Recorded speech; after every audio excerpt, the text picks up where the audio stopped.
Well, we have a few items on today's agenda. First one, and I also, just before I get started, I want to echo Kurt. It is just a thrill to all be together again here and be able to break bread, quite literally, here today together, and be able to socialize and encourage people to stick around afterwards and socialize some more after we're done here. The first item we had on the agenda was review and approval of January 30th, 2022 minutes. I'm not sure they were in packets here, but if you had a chance to see them, I mean, they're pretty straightforward. We, as the leadership team, have looked at them.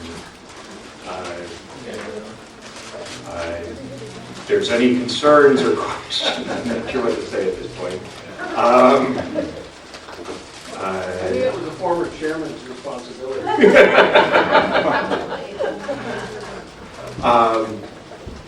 Move to approve. Move to, yeah, is there a second? Okay. Any concerns? Assuming there are no objections, we'll assume that everybody votes in the affirmative and approves the minutes. Okay, thank you. We do have a series of reports from our staff, and I also just want to say at this point, it's been a great time to be chair, an incoming chair of this church, because we have such a fantastic staff. And everything just gets taken, we'll just keep going here, Kurt. Everything gets taken care of, they work well together, and it's all due despite leadership at the time. I mean, because of leadership at the time. And really appreciate the staff that we do have. So with that, I'd like to start with Pastor Kurt. Report even.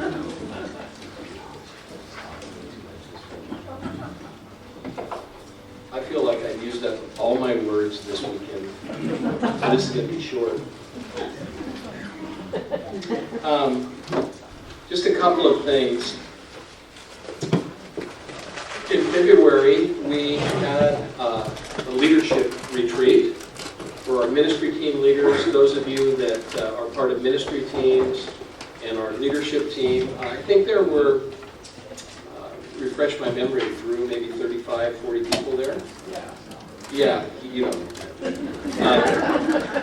You were only there for probably 5 minutes anyway. We were at North Park Seminary, which was nice to be there, and we got to actually see the chapel, the seminary that part of our development plan helped refurbish. So that was one of the benefits. But it was great to be together. We hadn't gathered for a ministry team retreat like that for 2 years.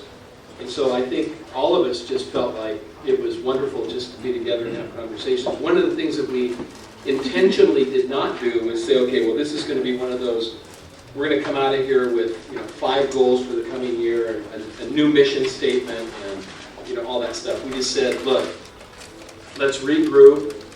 Let's figure out, where we've been, what's happened, what's changed over the last 2 years, and where are we going. And one of the things that we settled upon was that we wanted to continue to do a few things and do them really well. And I think out of all that conversation, one of the key things that we landed on, and Pete will say more about this, but was this idea of being present to our community and being engaged with our community. Reaching out to our neighbors and our community with the love of Christ. And so we've endeavored to live into that over the last few months, and you noticed. But the retreat was wonderful. Some of the folks that were there for the first time were thrilled, right, Neil and Tom? I thought it was like the greatest retreat you'd ever been to. Yeah. Yes. And by the way, we are really happy to have you as part of our church. So, yeah. So anyway, being together and kind of recalibrating things and making the focus clear. And so that was a really encouraging time. I want to say a word about our leadership team and our ministry team leaders. Our leadership team is, as you probably know, Pete Johnson is our chair, Kurt Anderson is our secretary, our one-armed paper hanger secretary. And Christy Child, Christy Lundblad, and Jim Myers are part of the leadership team, and then Pete Anderson and myself, and Drew when he shows up occasionally. So we're all part of that. Highly committed group of people who really love God and really love this church. And, you know, Pete said some really nice things about our staff, but I want to say some really nice things about our leadership team and about those of you that serve in ministry teams too. Dale is our chair of our, what do we call it now? Congregational Care Ministry. Thank you. Congregational Care Ministry team, the deacons. We have, Dick Luco said this when he was here. He said, I've never been involved in a church that had such an incredible group of deacons that did so much. And it's true. And you guys are amazing. And Dale, thank you for your leadership. I think you told me at one point that we're not going to be able to get rid of you or something. We don't want to.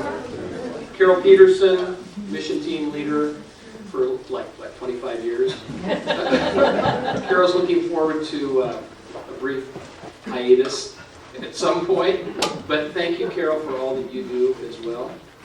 We're currently in the process of having a worship, I can't say a worship team, but a worship committee. And I've already asked Julie Ake if she would serve on that, and she was so enthusiastic that she said yes, she would. Truthful. And so, step one. So thank you. I'm just really, it is a joy to serve together. And the staff, I joke about them being young, and some people refer to them as the boy band. And I don't know what that makes Don and myself. We'll be talking about something, and I'll look at Drew, and his eyes are rolling up in his head. Pete Anderson, same thing. Nate, sound asleep. We were talking about candy stripers.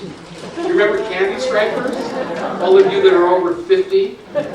These guys are going, okay, I said, and Dawn and I, yeah, candy stripers, and those high school girls that used to go into the hospital rooms and serve people, and they wore pink outfits, and yeah, that's right. You did that. See? Yeah, but there was a Catholic version of candy stripers, some Latin name or something. But anyway, all that to say, we have a lot of fun together, but we also accomplish a lot. And it's a joy for me to serve and to lead and to help mentor some of our younger leaders. And I'm really grateful for that. Pete, thank you for stepping in and saying yes to leading us for the next 5 years. I want to say one more thing too. Verge Applequist, we are so grateful for the leadership you provided for this Development Fund Committee. We actually kind of have fun there too sometimes. And and you do a great job of keeping us updated on where the money's going and all that. And the latest thing is that once a month in the e-news, we try to put something in there so that you know that some of the money that we've spent, that we've granted to organizations, where it's going. And I think, when I first came here, one of the first things that somebody said to me, I think it may have been, well, Kirk, you were the church chair when I came. Yeah. But it wasn't you. Somebody said, we have like $2 million in the bank, and you need to help us figure out how to spend it. And I thought, oops. Because that can be a very divisive thing.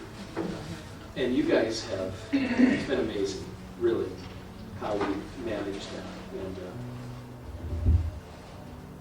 And how's that going to make any difference? It's a big difference. All right, thanks, Nate. But anyway, Verge, thank you so much. And that being said, this is Verge's last year as the chair of the Development Fund Committee. And so we're looking for someone to take his place at some point. So we've got our eyes on some of you. So thank you. I want to say, too, about our staff.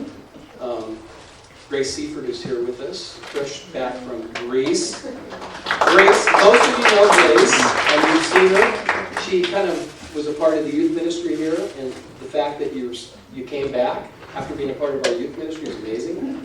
So we're really glad. Grace is going to be our children's ministry coordinator. Her primary responsibilities will be on Sunday mornings with Sunday school, coordinating that. She'll also help out with KIC, but Drew will continue to lead that. Grace just accepted a teaching position in Wheeling at an elementary school, teaching special ed, correct?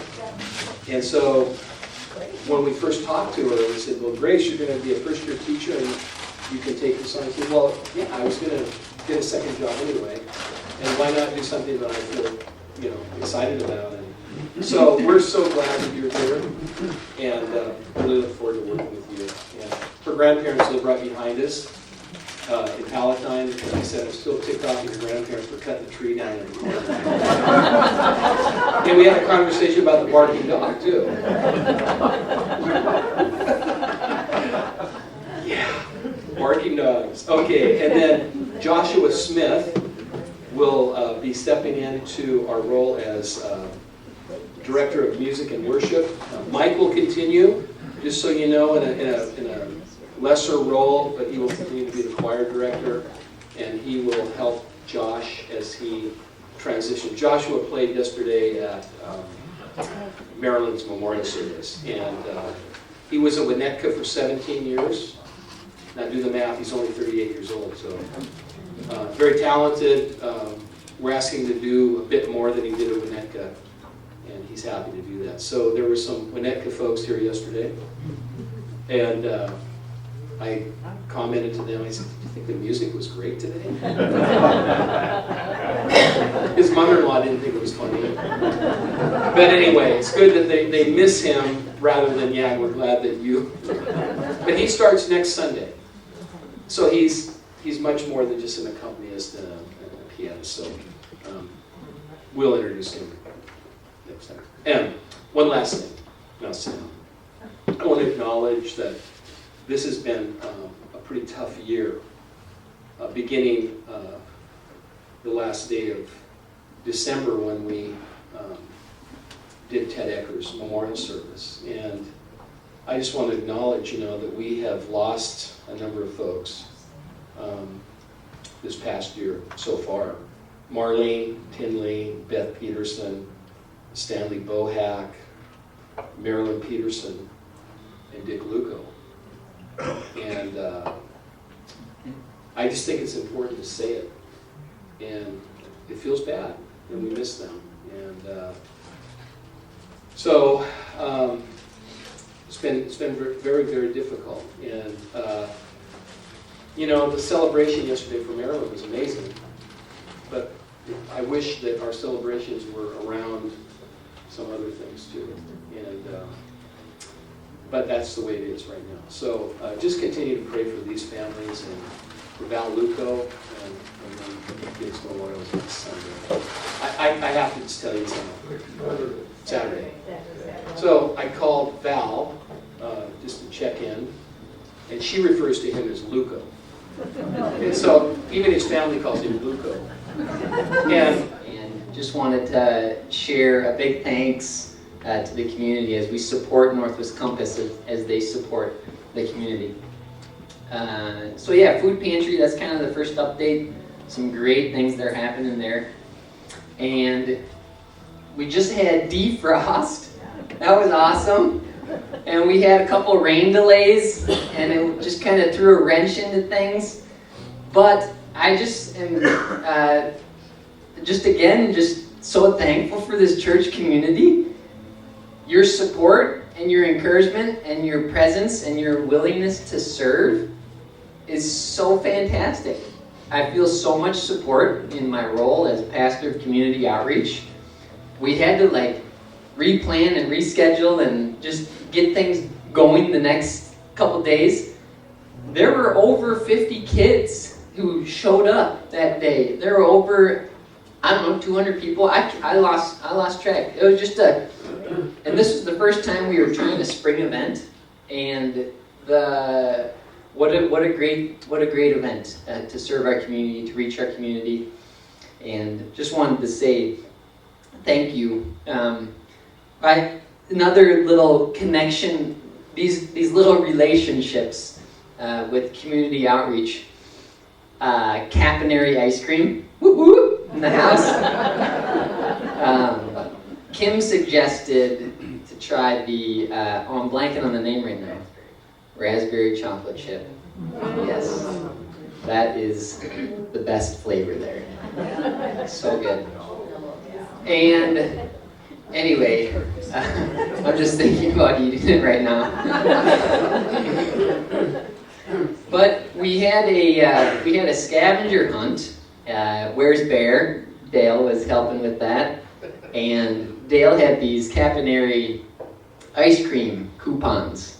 Capinary donated 80 free kids ice creams to our event, and so I just was calling them. Hey, we got this fun event. We'd love to partner with you. We love your ice cream. We love your raspberry chocolate chip ice cream, and we just want to support you and support what the community's up to.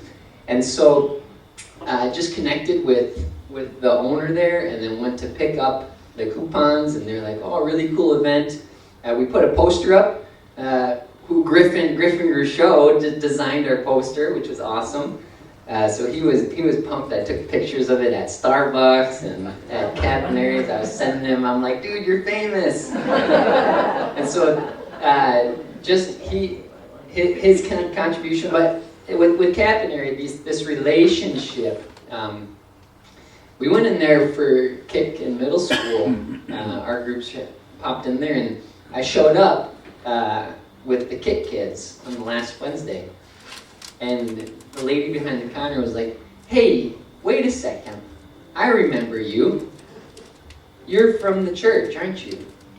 And I said, yeah, we are. We love your chocolate raspberry ice cream. But I just say that because there's these connections and these relationships and these partnerships as we're with the community, as we're at the food pantry, when we have our kids at Capinary Ice Creams, when we partner with them with these coupons at Defrost. There's these relationships with our community, and there's some powerful things that are happening behind the scenes that we might not even know, but what is God up to in this season of ministry here at our church? And so when we do these events, we're inviting people to this property, but then we're also going into the community. And then there's this partnership, this back and forth, these relationships and connections. And so there's just something really meaningful and important, I think, that is there's a foundation that's been planted, and there's some things that are continuing to build and grow from these partnerships that we have. And so upcoming, we have the Mount Prospect Downtown Block Party that we pulled together in a week last year. I showed up in August, and I was like, there's a block party in a week. Let's go, guys. And so we went for it. So we got a little more planning time this time, but a great opportunity to be in the community once again. And really looking forward to that, continuing to partner with our community, serve alongside of our students. And also I've been sharing this a little bit at leadership and just in the sermon 2 weeks ago, just thinking about how we might connect with justice initiatives and how we might, like Micah 6:8, love mercy and do justice and walk humbly with our God. Kind of as Kurt was saying, we speak that modern language of justice, that cry that's being spoken today within our communities. And so that's a little update about Food Pantry, Defrost, some community connections and partnerships, some upcoming opportunities, and I just wanted to close with scripture from Isaiah 6:8.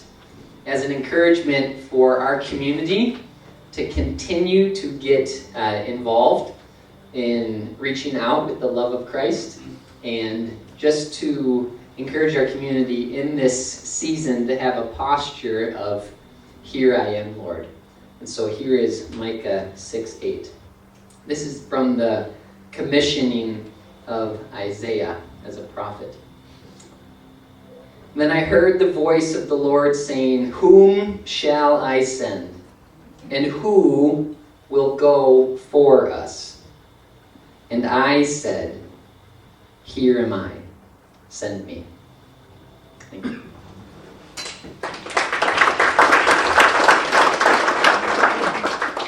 Thanks, Pastor Pete. Yeah, every time he talks about all the work that he's doing and all the accomplishments, I just get exhausted. I'm glad that there are staff that can do that, and we're thrilled.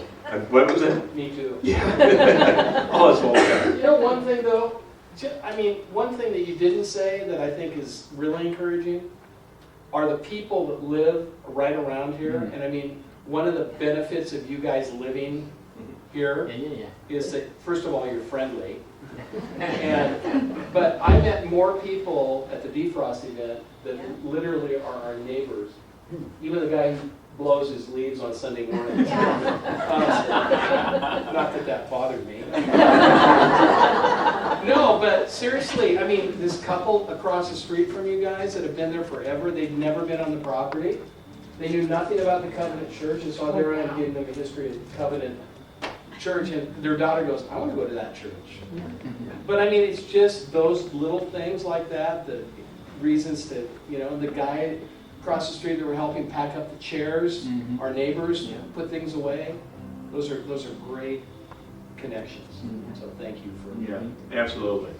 You're doing what we brought you here for, honestly, and doing it with gusto and passion, and we appreciate it. Appreciate is an understatement, but it's the only word I can think of right now. And he rides a unicycle. I don't think I've ever seen. And he juggles. I've seen the juggling. It's Monday morning. Yeah. Work it into a sermon. If Pastor Pete exhausts me with all of his work, Drew really just kind of knocks me totally off. So yeah, Drew, why don't you come on up here and give us some.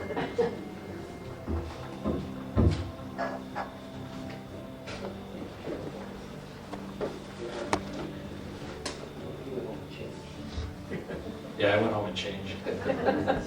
Sorry for not wearing red today. Dropped the ball on my end. Pete isn't wearing red either, Pastor Kurt. The boy band sticks together. I love the boy band. It's the best. He will come into our office with an idea, or Nate will come into our office with an idea. It's just awesome. Just want to echo what everyone has been saying about our staff and about the support of the leadership team and the congregation. You guys really support us a lot, and it shows, and it means a lot to me. It means a lot to our volunteers, and our interns also kind of wanted to send along a word of thanks, as well as they're doing camp ministry this summer. Jake and Kaya served with us this past year, and we were lucky enough to be with Jake this last week on our voyage trip, so he could kind of hang out with our upperclassmen boys for one last time, and he was just still continually grateful and just loves this church and loves this community. So I want to say that they did a wonderful job this year stepping in and doing a lot for our kids, and it's been a real big joy to have Nate back in the fold here, working with us with our middle school students. He's done a wonderful job with a middle school group that I've really seen kind of morph into something special over the past couple months, specifically the second half of the year. I'll share a quick story. We got a call one Wednesday morning from a grandmother who had a grandson in the neighborhood who is kind of struggling at school, like struggling to fit in, and was interested in our programming. And so we invited him to come join us on a Wednesday night. First time there, a little apprehensive, kind of shook my hand with his head down, and then kind of like gave me a weird, like, awkward hug. It was kind of funny. And we were like, yeah, just bring him on by. And he walked in with his mom, and the mom's like, I could stay around. I could stay in the parking lot. I could stay here if you want. Are you sure you want to stay? And he said, you can go. Leave. And later that night, I went up to him like, thanks for coming, thanks for being here. We're glad you're part of this community. And he said, I think I'm going to be here for a really long time.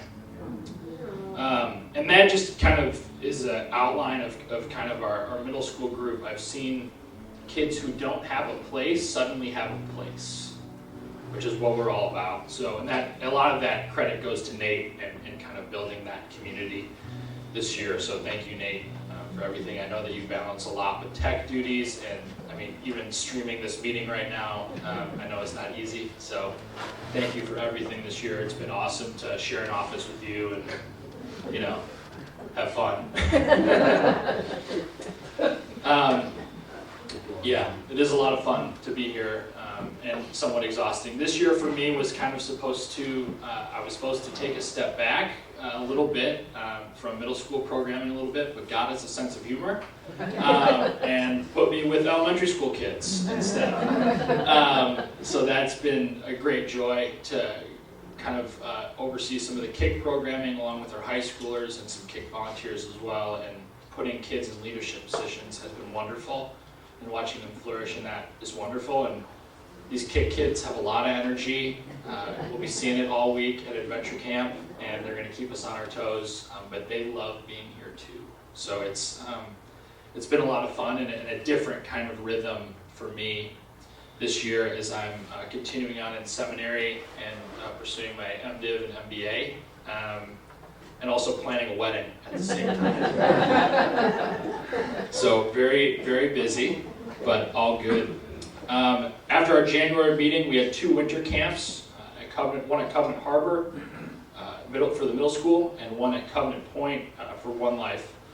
Both had around 15 people per piece on those trips, and they were wonderful. We were having to bring back a broomball trophy from Covenant Point as well, which the kids are very proud of. In April, we had a confirmation trip. We were able to go back on our confirmation trip to Jacuza, which I think was very fruitful for our students to serve in different ways and help out and see the city a little bit in a new community that they've never seen before. So that was really good. One of our goals for the summer, Nate and I, is to kind of revamp our confirmation program to make it even more relational and kind of less academic, and using the broader church to help with that as well. So we're kind of brainstorming some ideas. Dale's laughing. So Dale knows kind of the struggle of dealing with confirmands at 9 a.m. on a Sunday morning when they're like asleep. So we're brainstorming some ideas for that. But our confirmands this year did a wonderful job in May, getting confirmed, and we had a wonderful spring send-off later that evening, celebrating our seniors and ministry as a whole. The disco-themed event. It was wonderful. This summer, our summer programming starts tonight, so we're very excited for Lift to kick off, and we are going to be going to Captain Ice Cream, so shout out to them. We usually go every week for Lift, and there's a reason for that. One, because the youth pastor likes it, and also Nate and I will be waiting out for you in Wrigleyville afterwards.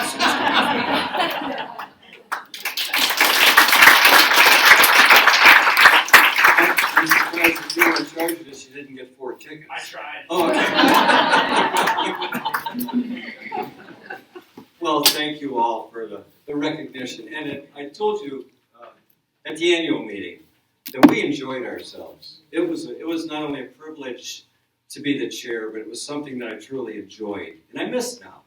And I know, Pete, it's the same for you, that the leadership team structure and the staff we have in place now makes it a real joy to work the work of the church. It's not a burden. And I hope each of you in the future, when you're approached to serve in some ministry team or leadership position, keep that in the back of your mind. You will enjoy it. It's not a burden on you at all. Appreciate all you folks. 6 years ago, I think it was George Leonard came up to me and said, because he was the serving chair at the time, And he said, would you consider being church chair? And I said, you're kidding, right? And I said, well, I'll go home and talk to Kim. And I came home to Kim and I said, they asked me about church chair. And she said, you're kidding, right? So I kind of caught the drift right away that maybe this wasn't going to work out too well. But it turns out that all you have to do is have a heart for Jesus, do the work, enjoy the company of this wonderful church family, and anybody can do this job. So thank you, God. Thank you all.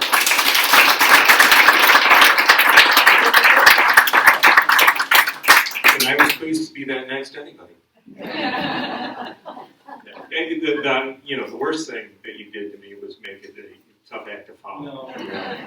So, I do, and he's right. It's been wonderful. I've only been doing this for a few months now, and it's been fantastic to be part of the leadership team, to work with the staff, and the congregation. I mean, the staff couldn't do it without the congregation.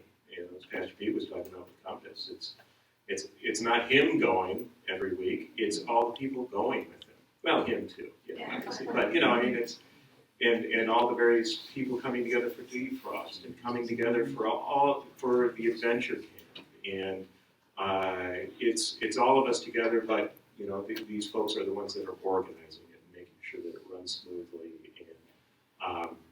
And it really has been it's been a lot of fun so far, and I've really been enjoying it. So with that, and again, thank you, Kirk. And Kirk wasn't just chair; he also does Kim as well. The family dinners with the kids. I mean, I can't tell you how much that has meant to my kids to do that on Wednesday nights, and that is something they really look forward to in all the work that you folks do. And I can't tell you how much we all appreciate it.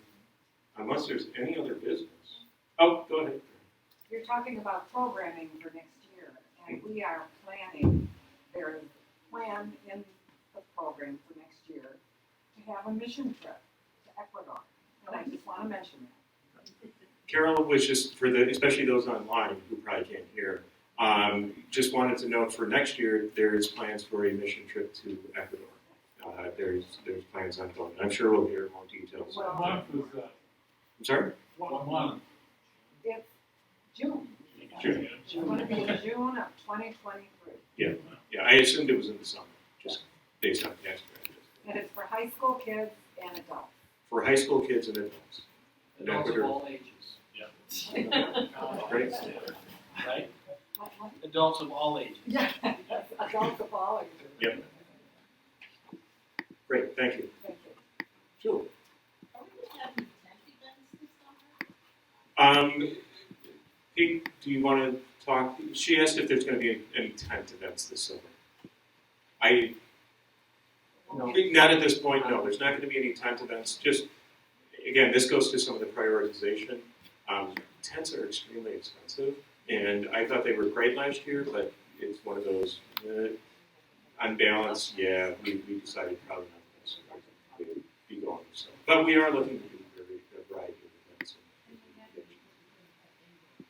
Yes, and that's another point. We couldn't do indoor stuff last year. It was much more iffy. Yeah. It was a considered decision, let's put it that way. Any other questions? Yeah. I just wanted to say, Pete mentioned it, how we as a church subsidize our camp staff that come from our church. He mentioned that we subsidize our kids that work at camp. I just wanted to thank you for that, but I also wanted to say I think that's something that's scalable. I think that's something that we could pass along to other churches. Many of our camps are short on staff.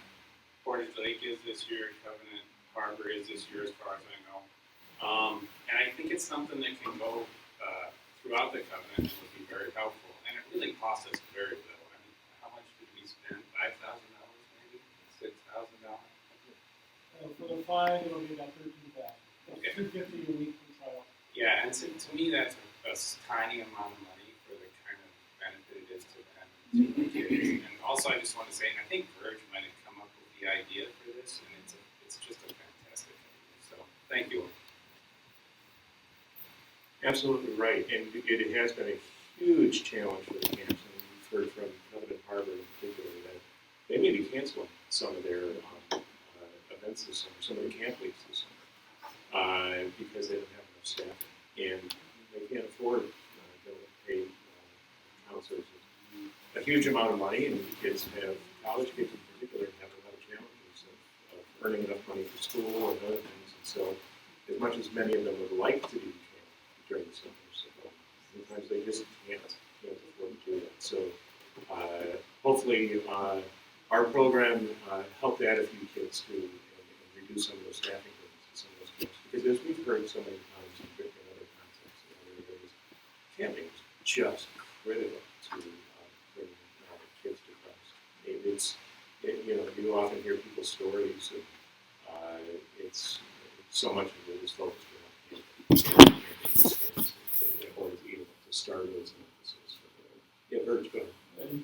And just to add on that, most of the projects in the development fund are for a 3-year period of funding. We decided that the Flint Scholarship doesn't have a 3-year cap, so that should continue as long as we have money to support all the years. Yeah, that was, again, very clearly a priority when the priorities were put together for guidelines.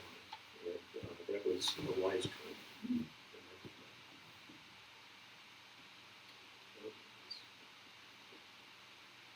Well, thank you all again for the first in-person meeting for a business leader in several years, right? We didn't get that in. So thank you all. Did we have one? I can't remember.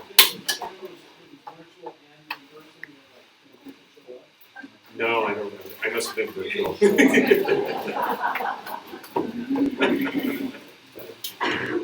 Well, unless there's anything else, we'll adjourn.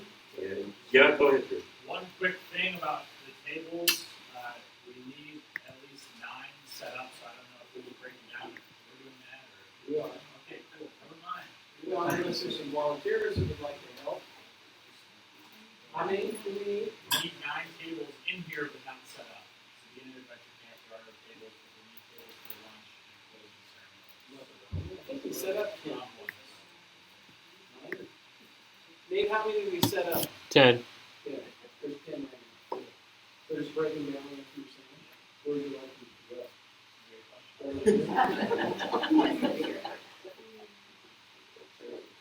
Probably not. So yeah, if some of you'd like to just, when everything is